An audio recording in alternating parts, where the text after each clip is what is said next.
Olá, vamos terminar neste vídeo o que começamos no anterior, ou no ante-anterior. Há uma denúncia no livro que já mostramos a vocês, Os Grandes Iniciados, de Eduardo Churret. Essa denúncia envolve Moisés, envolve muito Moisés, e a criação de uma ideia que ele concretizou em um livro, que é a Bíblia, e que nós estamos vendo acontecer hoje. Quer dizer, hoje, desde 1900 aproximadamente, né? Mas foi em 1970 que aconteceu a União Europeia.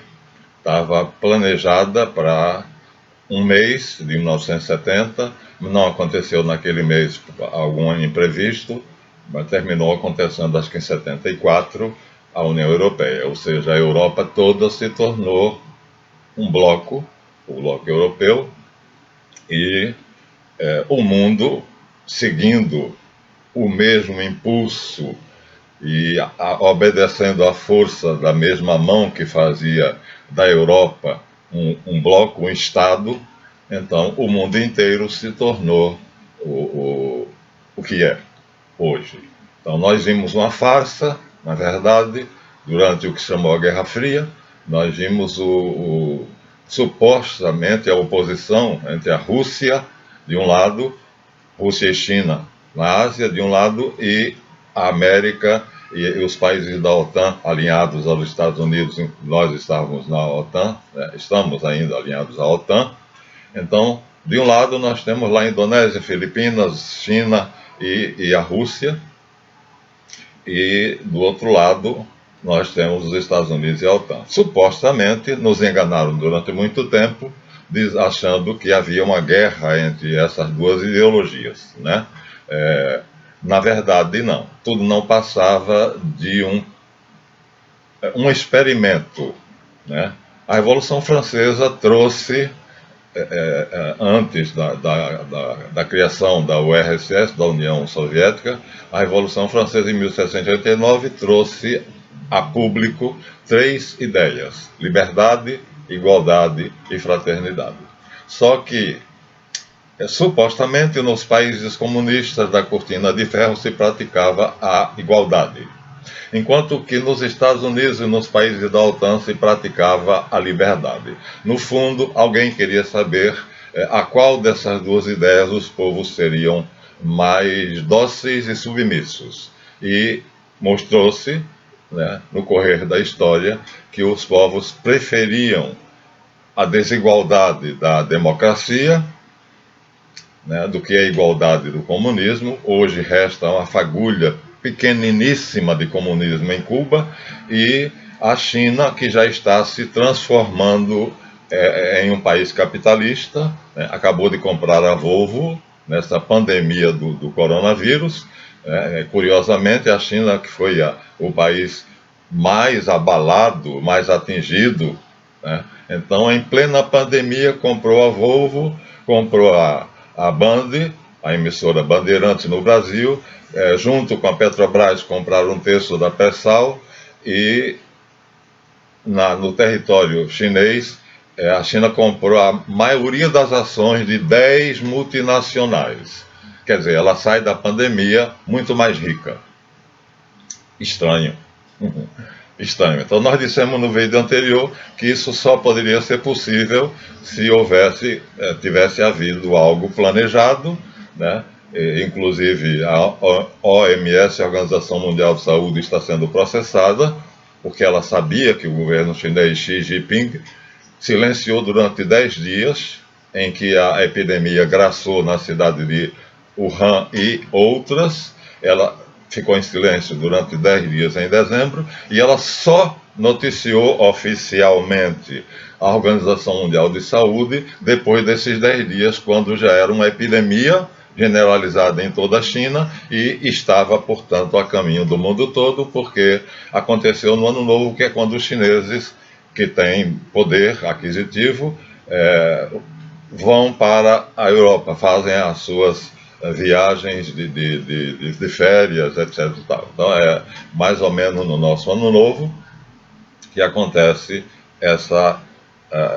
essas viagens, né? A migração, essas não são migração, porque eles não ficam nos países, mas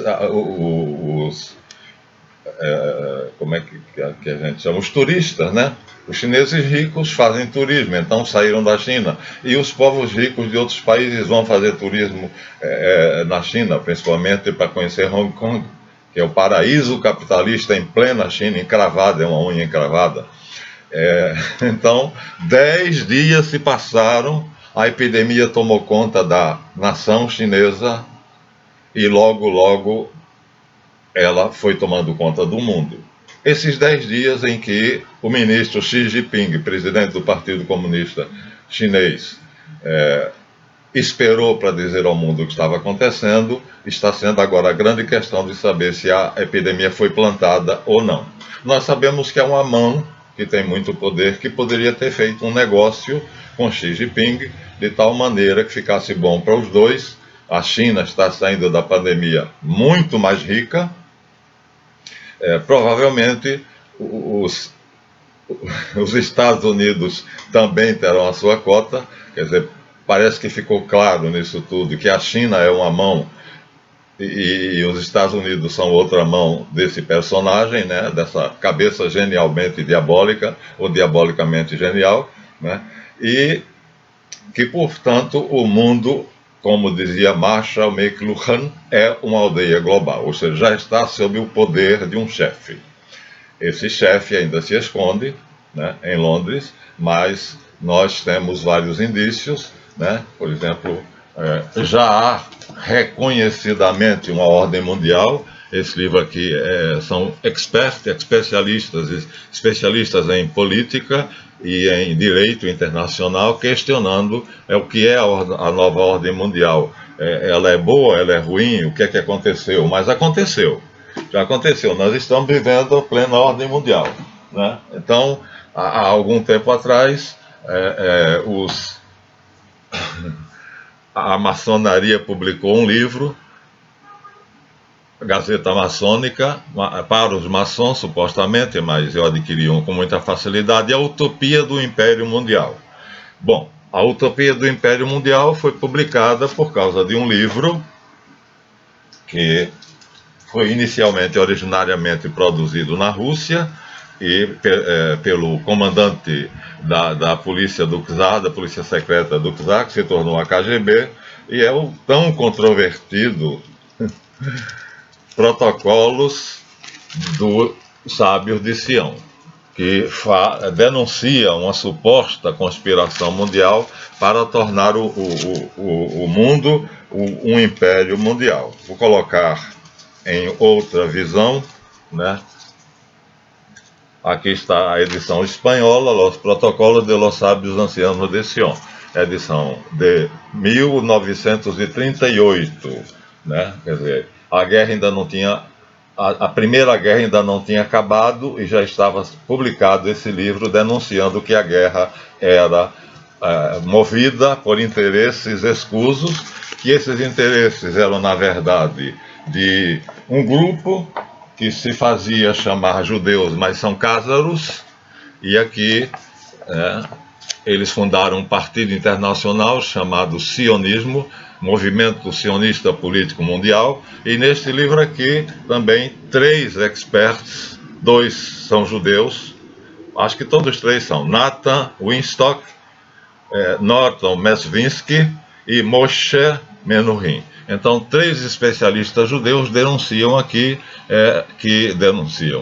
fazem uma análise entre judaísmo e sionismo.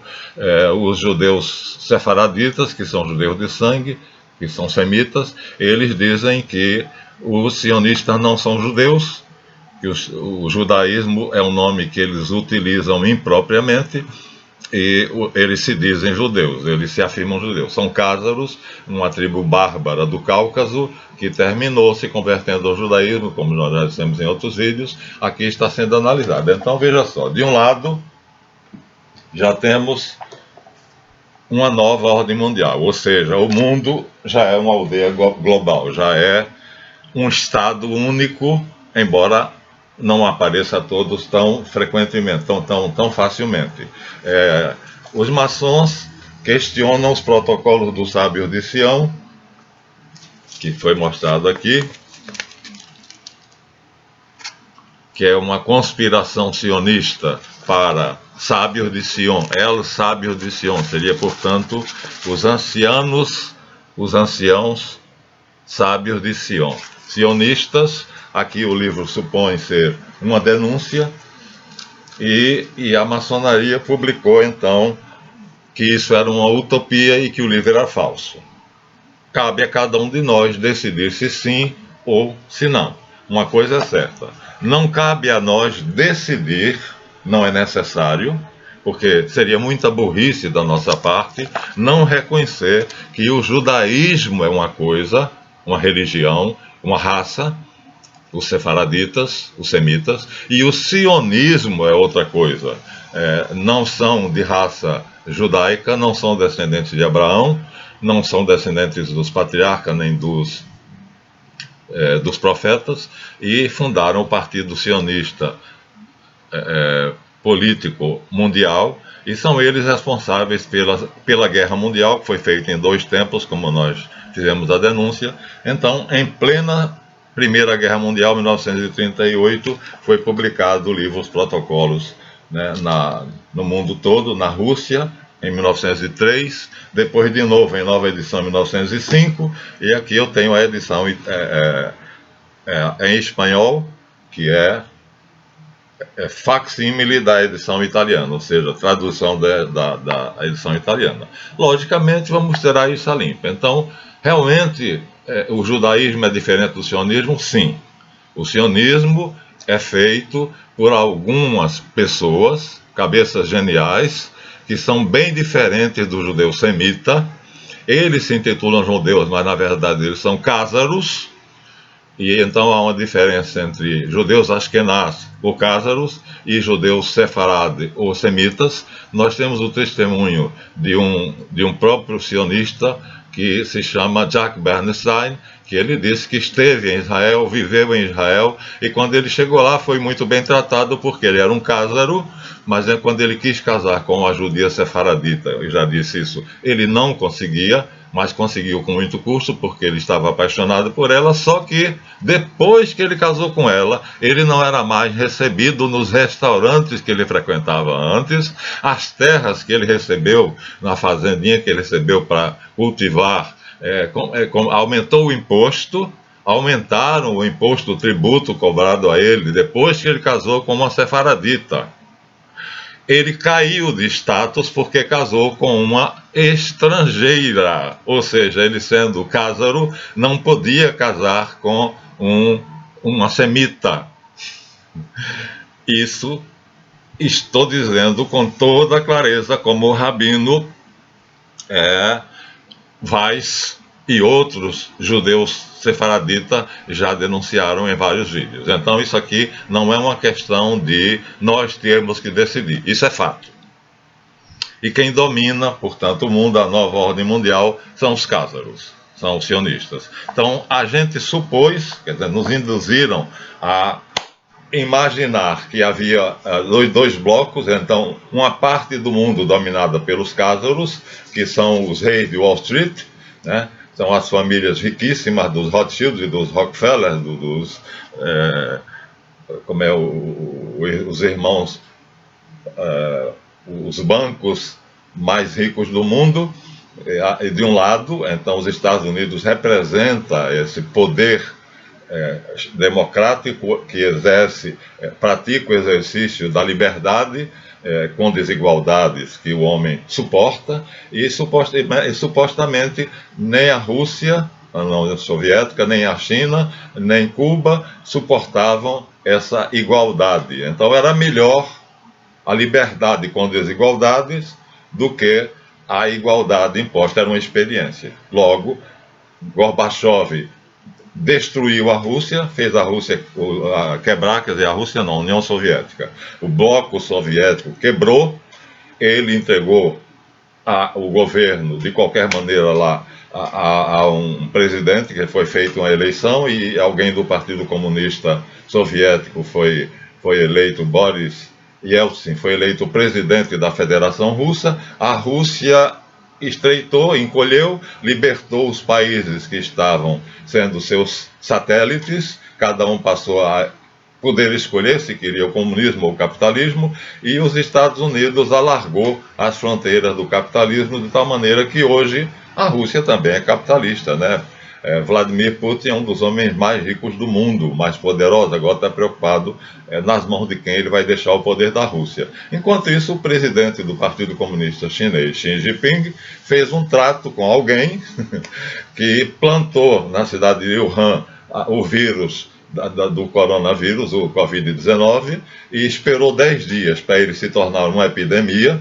Então parece que o maquiavélico autor do plano posto em execução, para saber se o mundo se dobraria às ordens dos governantes quando estivesse debaixo do pânico, pelo medo, como assim o Instituto Tavistock tinha dito, e foi. 10 dias depois, a epidemia começou a se tornar pandemia, e aí Xi Jinping disse ao mundo, a OMS disse ao mundo todo, mas já não se podia fazer nada. Então o globo terrestre foi invadido por uma doença mortal. Um ser pequenino e mortal, né? Está morrendo ainda, está morrendo muita gente. Então, o que foi denunciado nos protocolos do sábio do Sião, o Império Mundial, chefiado por uma cabeça pensante muito inteligente, está acontecendo. A China fez um trato claro e evidente com alguém que plantou em Wuhan o Covid-19, e ele deve ter a vacina, se vacinou a ele, aos seus familiares e ao seu séquito, né? E então o livrinho que a maçonaria editou para iludir os trouxas, dizendo que o Império Mundial é uma utopia, mas nós vemos nesse outro livro aqui que isso ali é uma proposta idiota para quem quer ser emborrecido, porque existe uma diferença entre judaísmo e sionismo, e quando muitos pensam, inclusive o nosso queridíssimo, inteligente Barroso, o Barroso, né? E o Jackson de Figueiredo fizeram aqui no Brasil um movimento integralista, denunciando o judaísmo como sendo uma raça que conspirava pelo domínio do mundo. Não eram os judeus. Os judeus sefarditas habitavam pacificamente no Brasil, na Palestina, conviviam com os árabes pacificamente, segundo Israel Davidson Weiss, rabino famoso na Europa e nos Estados Unidos, denuncia no seu vídeo. Então, na verdade, os sionistas dominam o mundo. Então, a aldeia global que McLuhan diz que existe, na verdade é o país, como disse um grande escritor, historiador e repórter americano, Planeta Rothschild. Nós estamos vivendo no Planeta Rothschild. Eu tenho o livro, são 2 volumes. Eu tenho o livro, mas está na minha biblioteca virtual.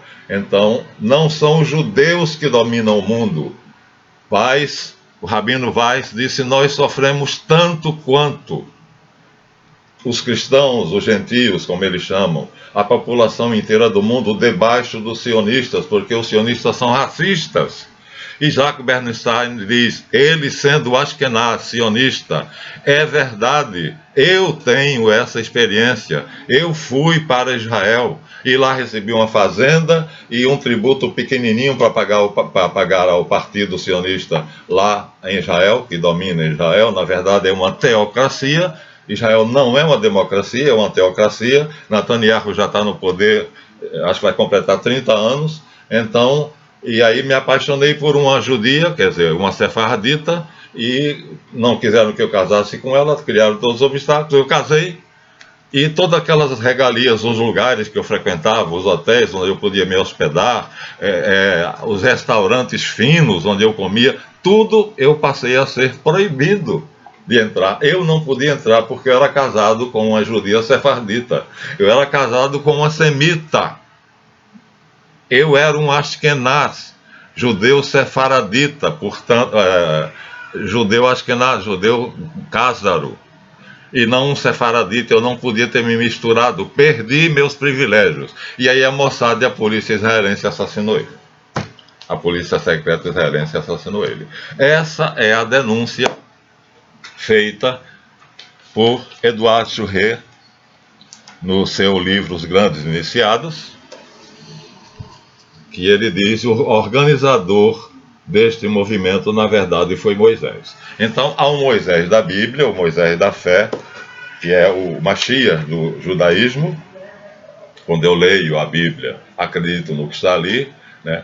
Há um Moisés, que a história está tentando ver. Os patriarcas existiram, Abraão, Isaac, Jacó existiram, Moisés existiu. Não temos, por exemplo, por que é que nós não temos nos registros dos egípcios, que são tão obcecados, que eram na época, né? Eram tão obcecados pela escrita, pela história, quanto os judeus, que são conhecidos como o povo da Bíblia, o povo da escrita, o povo do livro.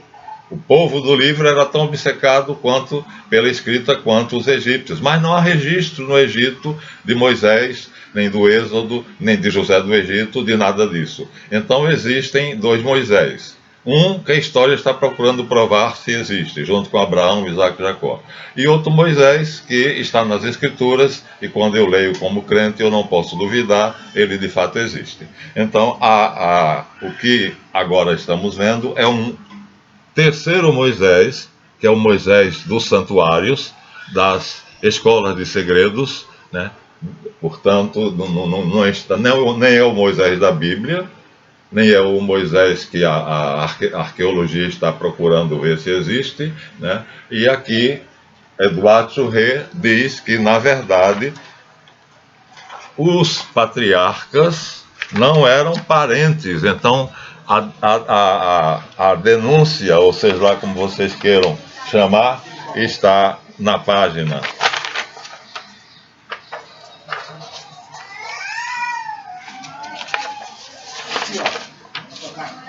191, e a denúncia dele é que, não é denúncia não, viu, porque ele não faz com a intenção de denunciar nada. Ele simplesmente diz que Abraão, Isaac e Jacó não eram consanguíneos. Então ele, contrariando a Bíblia, diz que ele é historiador e é um grande iniciado, e ele teve acesso aos escritos sobre Moisés nas grandes escolas iniciáticas, nas maçonarias, né, nos Auroras Dourada, Golden Dawn, né, nos Cavaleiros Templários e outros. Então, nesses arquivos, né, dessas sociedades secretas, então ele chega à conclusão bem clara que os sheiks, os chefes de tribos beduínas, chamados Abrão no original, Isaac e Jacó, não são pais e filhos. Eram chefes de tribos separadas, um aprendendo com o outro e usando a palavra filho exatamente por causa dessa filiação espiritual. E a ideia era vencer o politeísmo através do monoteísmo.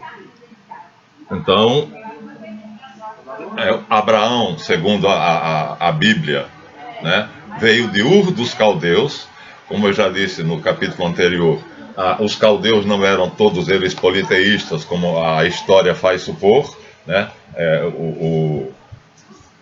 O sacerdote babilônio Beroso, ele faz uma escrita que foi achada pelo Dr. Professor Langdon, assiriólogo de renome, e que encontrou um papiro no Cairo que fala da lista dos reis e sacerdotes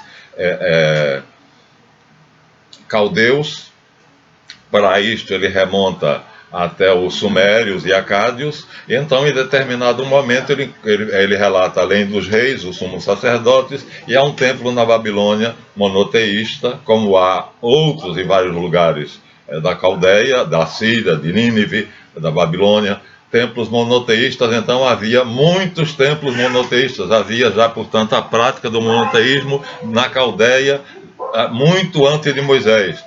2.500 anos, Moisés viveu em 1350, então por volta lá de 2.000 anos já havia, portanto, monoteísmo naquelas regiões, e assim continuou. Então seria uma tradição, vamos dizer assim, para não chamar de conspiração, seria uma tradição monoteísta, né, que 3 sheiks do deserto, poderosos, que tinham muitas riquezas, que tinham muito dinheiro, muita gente ao seu serviço, um chamado Abrão, passou essa tradição para várias pessoas, mas nomeou o seu sucessor, um outro sheik chamado Isaac, e depois, é engraçado porque o livro de Jó aqui, acabamos, nós já lemos no capítulo anterior para vocês, mas diz que há muito, denuncia que leiam Abraão e leiam Isaac. Abraão e Jacó são patriarcas que têm história emocionante, que têm fatos emocionantes na história para ser contado. Mas Isaac não tem. Então, muitos dos capítulos do que Abraão viveu são reproduzidos na história de Isaac, coitadinho. Então, que Abraão ia matar, segundo a narrativa do Êxodo, aliás, do Gênesis, né? Abraão ia matar o filho, Isaac. Então não havia isto, esse capítulo não existe, e ele diz aqui que não consigo pensar em melhor descrição do texto javista e de sua visão do que a realidade e a força da ação, que são vida, em especial quando substituirmos realidade por Yahvé como sujeito da frase. Para o javista, como tenho sempre sublinhado, Yahvé não deve ser concebido como sacralidade nem justiça, mas sim como vitalidade. Se o principal atributo de Deus é a vitalidade, vida, Havá, né, é a primeira mortal, a primeira mulher a ser criada, e é um dos deuses que cria a tríade que compõe o nome Javé: Havá, Marduk e Iá. Iá, Havá, Iá, Javé. E Marduk entra, mas o nome dele, não, Merodach, não entra no termo Yahvé. Então, não havia intenção do autor javista de fazer um livro que tivesse sacralidade, que fosse um livro sagrado. Era uma epopeia que teria como herói os judeus, o povo judeu. Até aí pega todos os judeus. Nessa época os cázaros ainda estavam lá no Cáucaso, né? Mas o vitalismo, então, é a doutrina do autor javista que escreveu a Bíblia e que coloca Javé como sendo o herói. E então esse herói escolhe o judeu como seu povo preferido, e na figura de Abraão, depois repete essa escolha na figura de Isaac e finalmente na figura de Jacó. Então são 3 promessas que não coincidem, e aí ele diz assim, o grande patriarca Abraão, que negociou com Javé, quando Javé, passando por ele, disse que ia matar, destruir 2 cidades, Sodoma e Gomorra, devido à perversidade, que Abraão disse: se tiver 50 justos, não destruirei. E se tiver 40, não destruirei. E se tiver 20, chegou a 10, e Javé: se tiver 10 justos, eu não destruirei Sodoma nem Gomorra.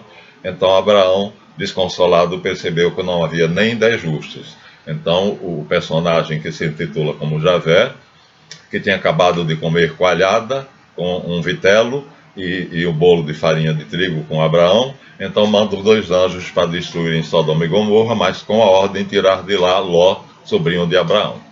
Segundo Churré, então, não há consanguinidade entre Abraão, Isaac e Jacó.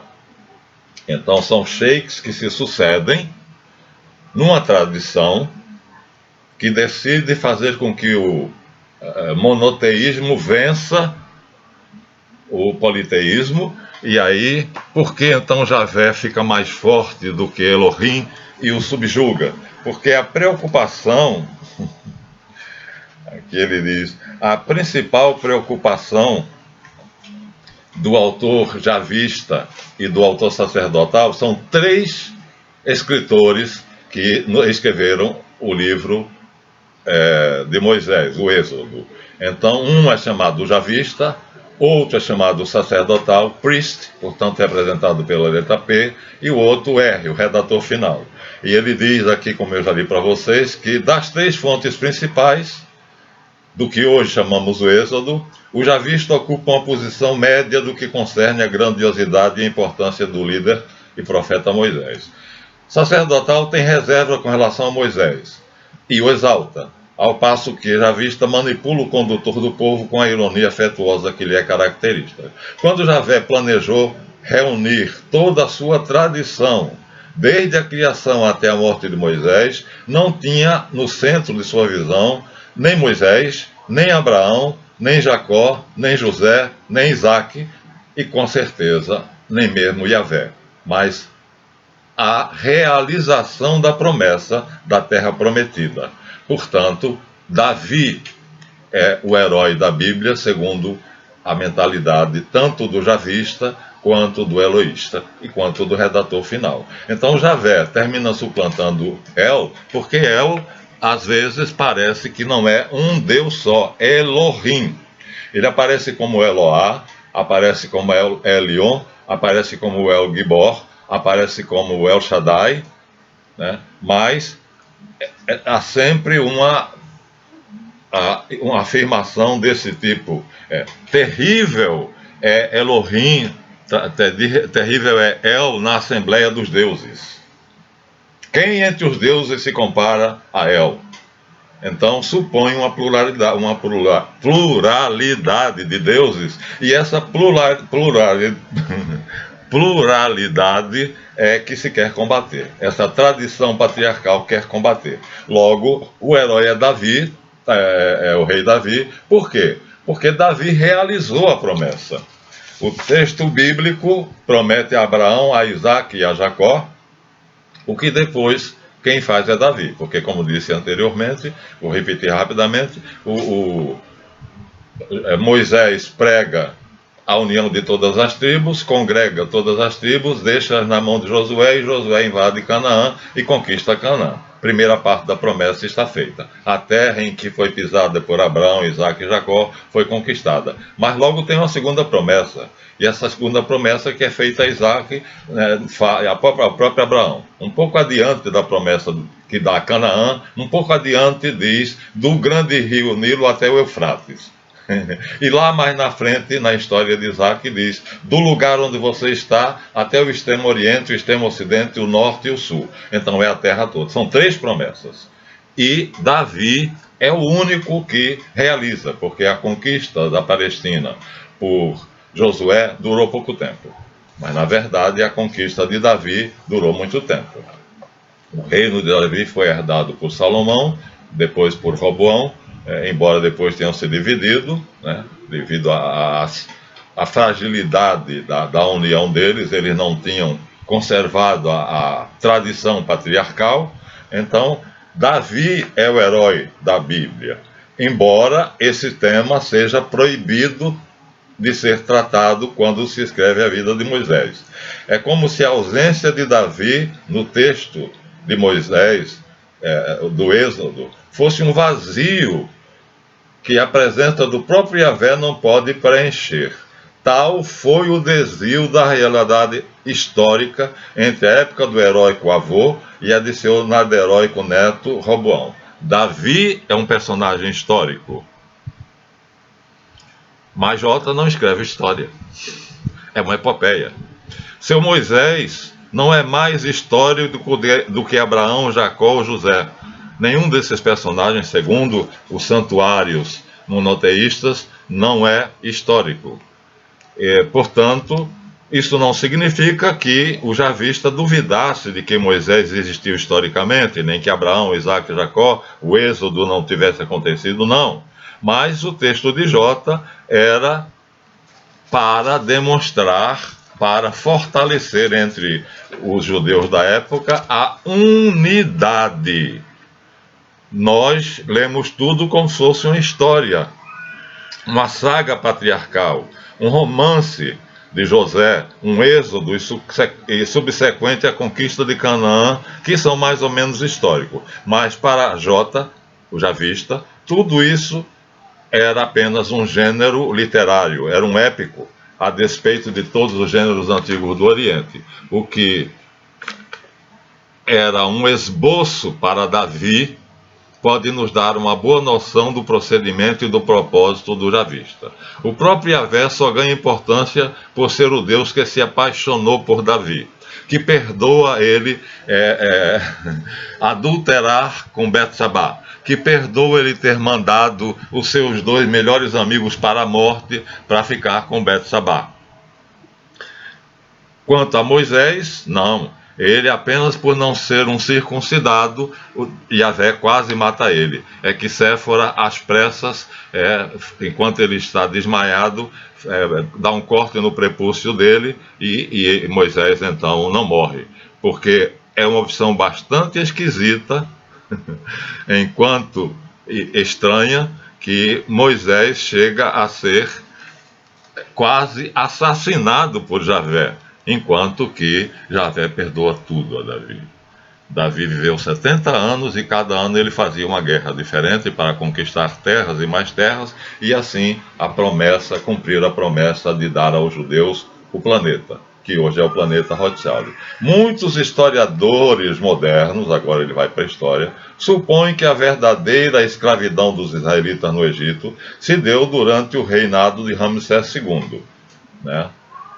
Que o êxodo ocorreu sob seu sucessor, Meneftá, possivelmente em 1220. Eu situo um pouco antes disso, uma vez que localizo o javista na geração posterior a Salomão, mais ou menos em 922, na era cristã. Então, a velhice de Davi ocorreu talvez meio século antes do javista escrever. Ele estava tão próximo da morte de Davi quanto Winston Churchill de Franklin Delano Roosevelt. Então, para muitos dentre nós, talvez uma figura da primeira infância do javista, meio histórica, meio lendária, Moisés, sendo tão remoto para o javista, era menos importante do que Abraão, do que Jacó, porque as alianças de Yahvé com eles claramente sensibilizou mais do que a aliança feita entre Yahvé e a multidão no Monte Sinai, nas tábuas da lei. Mas isso é outra história. Então, aqui nós temos tirado dos santuários, né, a narrativa de que a ideia era colocar em ação a promessa, a conquista do planeta, portanto, a globalização. Como ninguém conseguiu isso, a não ser Davi, então Davi é o herói do autor javista. Ele conseguiu conquistar, né, do grande rio Nilo até o Eufrates.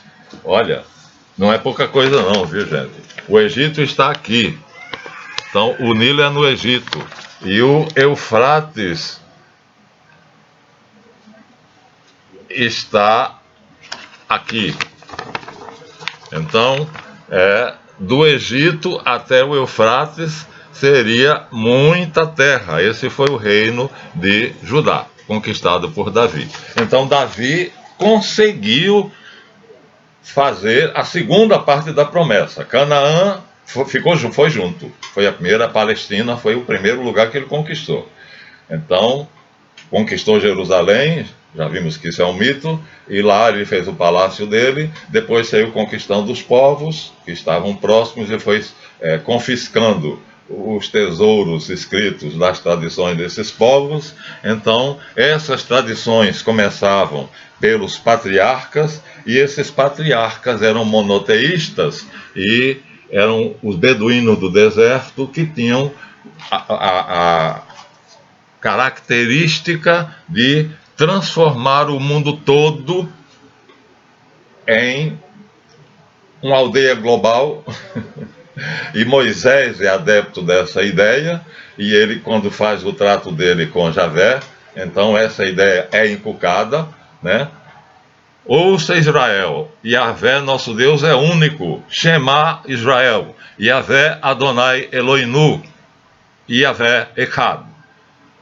E São Paulo vai clarificar essa frase dizendo: um só Senhor, uma só fé, um só batismo, um só Deus e Pai de todos, o Deus de nosso Senhor Jesus Cristo. Está aí, nessa frase simples de Paulo, expressa toda a ideia da Bíblia do Antigo Testamento.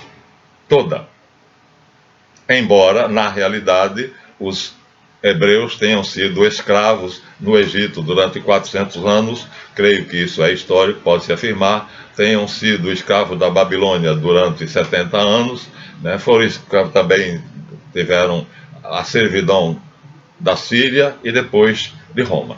Mas, na verdade, coitado dos judeus. Jerusalém foi destruída, os judeus se espalharam pelo mundo todo, na diáspora, por Vespasiano e Tito, no ano 70, depois de Cristo, e depois as tribos não conseguiram mais se reencontrar. Finalmente, por volta de 600 a 800, os cátaros se converteram ao judaísmo e assumiram a raça judaica como se fosse deles, e passaram a se denominar judeus. E na Revolução Francesa, como eu disse, passaram por um grande risco, 1789, porque eles já tinham influência na Europa inteira, mas na Revolução Francesa o diretório decidiu fazer uma Assembleia Constituinte que dizia que judeus eram só os sefaraditas, que os askenazes não eram judeus, eram conversos ao judaísmo, eram prosélitos do judaísmo, mas não eram judeus. Mas eles conseguiram, com D'Alembert, Diderot,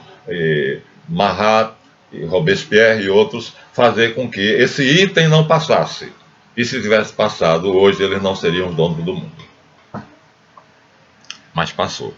Então, Moisés, segundo Eduard Churret, na verdade, era um sacerdote de Heliópolis. E foi sacerdote de Tebas, e foi sacerdote de Mênfis, e como sacerdote, o nome verdadeiro dele era Osarsif. Não havia Moisés no Egito enquanto não houve a fuga do príncipe egípcio, que para Eduard Churret era de fato egípcio. Então, ele era sacerdote, mas cometeu um crime e foi expulso ou fugiu. Aí as versões são divergentes. Quer tenha sido expulso, quer tenha fugido, ele saiu pelo deserto do Sinai afora e conseguiu vencer as areias inóspitas do Sinai e chegar até a terra dos amorreus, a terra dos Chazu, né? A terra dos Chazu, que aqui nós vamos mostrar para vocês o Egito Antigo, a Esfinge. Olha como a maçonaria e outras sociedades estão ligadas ao Egito, né? A Esfinge, as pirâmides. Na nota de $1 tem uma pirâmide, né? Nós sabemos por que agora. Então está aqui o Império Egípcio. Está aqui o Império Egípcio. Essa área em verde e amarelo, um verde abacate aqui, né? Toda era o Império do Egito. Moisés saiu daqui, atravessou o deserto do Sinai e foi para onde? Foi para a terra dos Chazu. Quer dizer, veio para Madiã. Veio buscar abrigo sob as asas dos madianitas, que eram poderosos. Eram aqueles patriarcas de que Eduardo Churré diz que tinham um pacto de fazer com que o monoteísmo superasse o politeísmo. Então aqui está o mapa, com o Egito aqui, em verde, Canaã, Fenícia e Canaã estão aqui à frente, né? E Rusteus, arameus, filisteus, e os arameus é que nos importam. Estão aqui, né? Arameus, ou aramaicos. Na verdade, Jetro era sacerdote madianita, monoteísta, e era mais um sheik do deserto, né? Nós vemos que Miriam censura Moisés em determinada parte da Bíblia, porque Moisés casou com uma etíope, uma mulher negra, né? Parece que depois que ele despediu Séfora, a primeira esposa, ele casou de novo e casou com uma etíope. Então aqui, debaixo das asas de Jetro, Moisés então teve uma iniciação. Qual foi essa iniciação? Ora, sendo sacerdote no Egito, ele tinha perdido a condição de filho de Ra. Um sacerdote não podia matar. Não matarás. Ele colocou lá, né? Bem claro, no decálogo, não matarás. Ele matou. Então, não poderia mais passar para a luz de Osíris quando morresse. Estaria condenado às trevas. Então, o que é que Moisés fez? Moisés decidiu, então, se purificar. E a passagem dele pelo deserto já é uma purificação. O sacerdote de Osíris que praticava um assassinato, diz Churré na página 206, eram severamente julgados pelo colégio sacerdotal. Já o faraó o tinha como suspeito, vendo nele um usurpador do trono do filho. Ramsés II tinha receio de que Moisés superasse Meneftá, que era seu sucessor. Sentindo que sua vida estava por um fio, preferiu exilar-se e impor-se a si mesmo a expiação do seu crime. Churré. De resto, tudo o impelia para a solidão do deserto, para o vasto desconhecido. Seu desejo, pressentimento da sua missão a cumprir e, acima de tudo, uma voz interior, misteriosa, mas irresistível, que dizia: vem, Moisés, vem. Não é Moisés, né? Pelo deserto todo, no filme de Cecil B. DeMille, né? Ele ouve: Moisés, Moisés. A voz chamando ele no deserto e ele querendo ceder à fraqueza humana, e a voz: Moisés. E ele vai seguindo essa voz até chegar para lá do Mar Vermelho, na Península Sinaítica, no país de Madiã. Se estendia como uma faixa verde entre o Golfo Elamítico e o deserto da Arábia, um templo que não dependia dos sacerdotes egípcios e estava fora, de longe, do poder egípcio. Para lá, do braço do mar, distinguia-se a massa sombria do Sinai e o seu píncaro nu. Esse templo era consagrado a Osíris, mas também lá se adorava um Deus soberano com o nome de Elohim. Havia séculos já que o Sinai e o Horebe eram, desta forma, o centro místico de um culto eloísta, ou seja, Elohim, e já estava sendo cultuado pelo sogro de Moisés, Jetro, em um templo onde aqueles que eram egípcios cultuavam Osíris, mas os que não eram egípcios, os madianitas, cultuavam Elohim. Então, Rosarsif quis submeter-se desde logo às expiações que a lei dos iniciados impunha aos assassinos. Quando um sacerdote de Osíris cometia uma morte, embora involuntária, era considerado como tendo perdido o benefício de sua ressurreição na luz de Osíris, privilégio que tinha não só como sacerdote, mas como membro da realeza, obtido pelas provas de iniciação no Egito. Para expiar o seu crime, para recuperar essa luz, devia submeter-se a provas mais cruéis. Foi compelido a fazer uma viagem astral, comandada pelos sacerdotes desse templo de Elohim, onde ele entrou num transe que seria mais ou menos o coma induzido, que ele podia voltar ou não. Poderia voltar ou não. Então era um estado de hipnose em que o cérebro, a nossa mente, trabalhava a menos de 4 ciclos por segundo. O normal agora nós estamos trabalhando entre 21 e 27 ciclos por segundo. Eu e você que está me ouvindo, nossas mentes estão trabalhando, o cérebro pulsa como se o nosso coração bate 21 vezes, 27, talvez eu aqui empolgado desse jeito tenha atingido os 27 por segundo, o normal é 21, mais 4,5 é coma. Então Jetro induz Moisés ao coma letárgico, depois de certas beberagens, jejum e outras provas, num sepulcro do tempo, onde o iniciado permanecia dias, por vezes semanas inteiras, até que o seu iniciador viesse acordá-lo. Osarsif não hesitou em passar por essa prova. Ele podia não voltar. Na hora de Jetro chegar, ele podia estar morto. E muitos morreram. E ainda por outras, sob a impressão do crime que havia cometido, compreendeu o caráter imutável de certas leis da ordem moral e a perturbação profunda que sua infração deixa no fundo da consciência.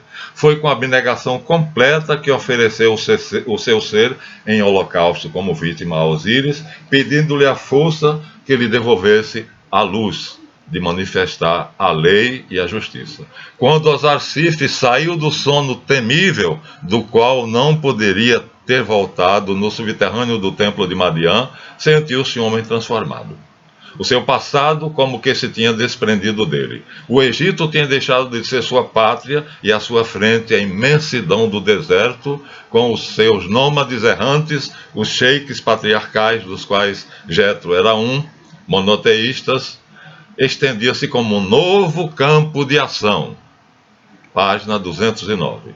Viu no horizonte a montanha de Elohim e pela primeira vez, como uma visão da tempestade nas nuvens do Sinai, a ideia da sua missão passou clara diante dos seus olhos. Amassar com essas tribos móveis, os beduínos do deserto, errantes,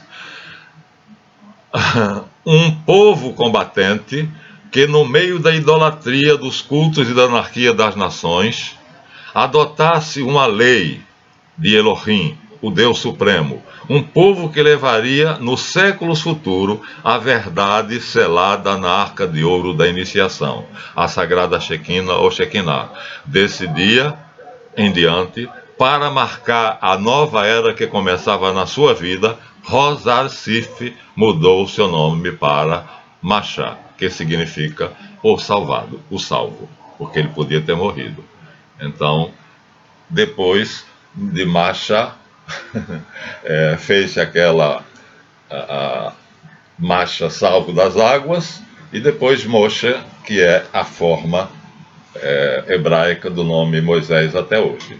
Então, Osarsif, depois da iniciação feita por Jetro, em que ele enfrenta a morte através da indução ao coma, do qual ele podia não voltar, que não diz quantos dias ele passou, evidentemente, o autor Eduardo Churré não tem esse dado, mas num sarcófago deitado, o iniciado ficaria dias ou até semanas. Finalmente, quando Jetro veio acordá-lo, ele acordou. Tinha renascido, estava salvo. Então, ele pegou o nome Macha, que quer dizer salvo. O que foi salvo. Mais tarde, a etimologia hebraica vai dizer salvo das águas e vai compor toda uma história da cestinha de juncos que aconteceu com Sargão II. Mais uma vez, Sargão II sobe lá no monte para receber de Marduk as tábuas da lei, mostrei para vocês. Mais uma vez, Sargão II aqui também, e outros, né, tem o privilégio de terem sido salvo das águas, e Masha quer dizer salvo das águas. Então, para ele, essas águas era a energia, o grande agente mágico no qual ele mergulhara profundamente com o sono letárgico do coma induzido, com o cérebro funcionando a 4,5 ciclos por segundo, praticamente morto. Mas ele voltou da morte induzida, ou da pequena morte, que era o ritual sagrado de Elohim, e aí mudou o nome de Rosar Sif para Masha. Depois, a tradição judaica vai modificar Masha para Moshe. E aí vai criar um problema para aqueles que quiserem buscar o significado do nome na terminologia egípcia, porque o equivalente a Moshe é Mose. E Mose, em egípcio, não é nada, é um sufixo para indicar filho. Tutmose, filho de Tut, Amose, filho de Am, e vai por aí adiante. Então, está ali, segundo os santuários, a tradição dos santuários sagrados, né, das bibliotecas secretas dos grandes iniciados, a iniciação de Moisés, que depois vai se transformar no grande condutor do povo hebreu e vai inculcar neles a lei para tornar essa massa, fabricar dessa massa um bolo, um pão, um povo que consiga fazer o mundo inteiro crer num Deus único, que não seria Elohim, ali, né, seria Yahvé, mas Shuré preferiu escolher Elohim. Então nós temos aqui uma discordância, porque Shuré diz que ele sai como iniciado, sai das iniciações com o nome Masha num templo de Elohim, e aqui os dois autores que nós estudamos dizem que o Deus de Moisés era de fato Javé. As duas tradições vão coincidir e vão divergir. E por isso a Bíblia, como eu disse, é um livro cheio de contradições, e é fácil de explicar essas contradições, até porque o personagem da iniciação, quer dizer, o verdadeiro Moisés, talvez esteja nesses santuários iniciáticos, dos quais eu li agora 2 pedaços diferentes, né, mas que alguém herdou essa tradição. Não foram sefaraditas, porque o Rabino Weiss disse que ele e outros sefaraditas sofrem humilhações, pressões, e às vezes são reduzidos à pobreza pelos cázaros, que os cázaros constituem uma hierarquia à parte e se consideram melhores do que todos. E isso, como eu disse, Jacques Bernstein teve o privilégio de viver essa realidade, né? Os judeus Ashkenaz de Israel mandam, e eu, que sou Ashkenaz, porque casei com a sefaradita, fui rebaixado, meu tributo foi aumentado, os lugares que eu frequentava como cázaro não podia mais frequentar, porque eu tinha uma esposa que era semita. Os cázaros não são semitas, são uma tribo, uma horda que vivia lá no Cáucaso.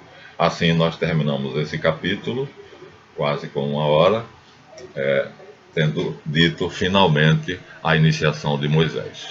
Então, espero que vocês tenham gostado, ou que eu tenha contribuído de alguma forma para acrescentar ao conhecimento de vocês algo mais. E até a próxima, se Deus quiser. Não se esqueçam de dar o seu like, fazer seu comentário e